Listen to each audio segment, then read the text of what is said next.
যানজট নিরসনে দ্বিতীয় দিনের মতো আজ বৃহস্পতিবার মানবিক সংগঠন বিবেকে স্বেচ্ছাসেবক টিম নগরীর গুরুত্বপূর্ণ 5টি পয়েন্টে কুমিল্লা নগরীতে অটোরিকশার বেপরোয়া চলাচলে অতিষ্ঠ নগরবাসী।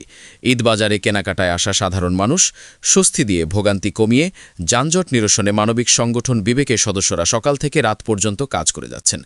নগরীর কান্দিরপাড়, সালাউদ্দিন মোড়, টমছম ব্রিজ, রাজগঞ্জ, পুবালী চত্বর ও নিউ মার্কেট এলাকা।